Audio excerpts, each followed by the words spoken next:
So yun guys, pipitasin ko na yung mga kamatis ngayon.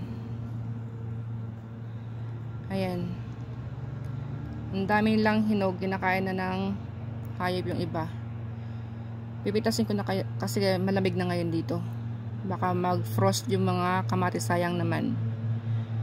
Ayan, kung naririnig niyo yung ingay na yun, yung ano yun, nagmumo yung mga kapitbahay namin, binubutol yung mga damo doon sa mga yard nila. So ngayon, medyo gumanda yung panahon kasi kayang umaga, sobrang kapal ng hamog. Akala ko maghapon na may hamog. Nakakatakot pa naman mag-drive, hindi makita yung daan. So yan, pipitasin ko yung mga hinog ng kamatis. Kasi ngayong fall, yung temperature pag gabi, umaabot na ng less than 10. So papuntang negative na siya. So baka mag-frost yung mga tanim ko, hindi ko mapakinabangan, sayang, di ba? Pag namimitas ng kamatis, hindi ko tinatanggal to para hindi siya madaling masira. Katatapos ko lang kasi magtanim ng strawberry, kaya yung kamay ko malupa. Yan. Pag namimitas kayo ng kamatis o bumibili kayo sa palengke, sa tindahan, piliin niyo yung merong ganito crown. Saan ganun, hindi madaling masira yung kamatis. Tatagal siya ng matagal-tagal. Ayan. So ganyan lang.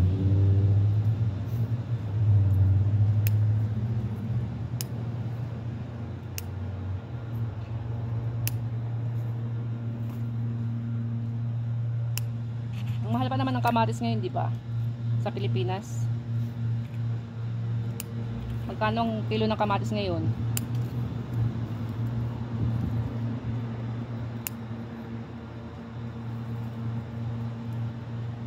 Sobrang mahal. Pati bigas ang mahal.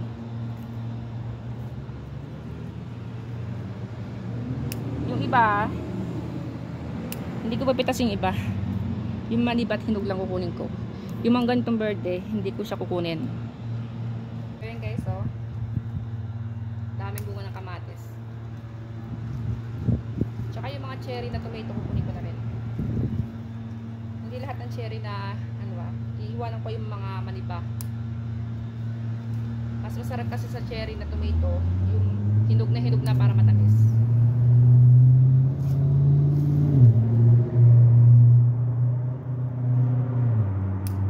Oops. O diba?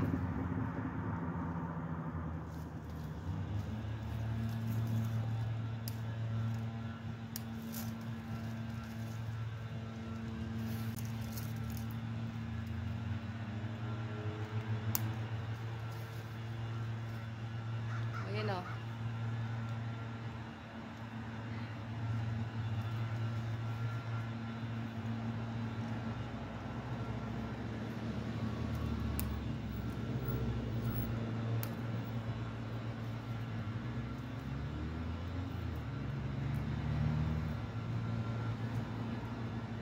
Paritong cherry tomato. Chocolate cherry tomato. Ayan, matamis na yan. Sobrang hinog.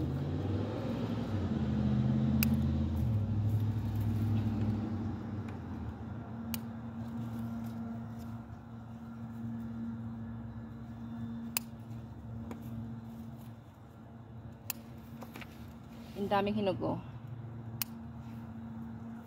Sarap tong papakin. Lalo na yung yung hinog na hinog. Tulad ng ganito, oh. Yung ganito, naku, ang tamis na ito.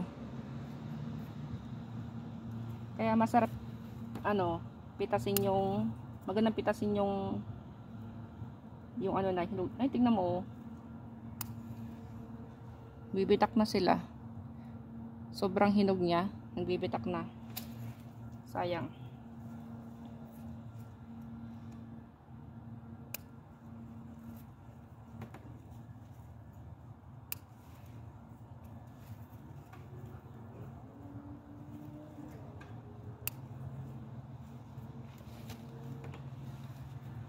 Yung ibang maniba, hindi ko muna pipitasin.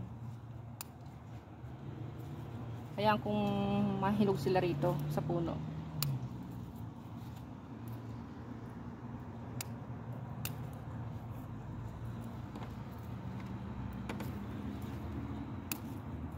Matamis kasi eh.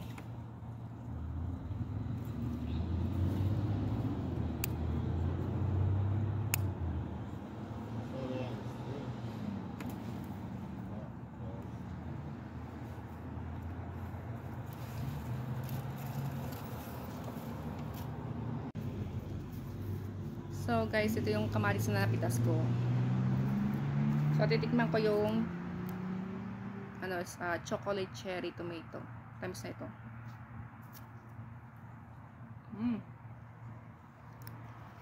Sarap. Tamis. Ang sarap niya.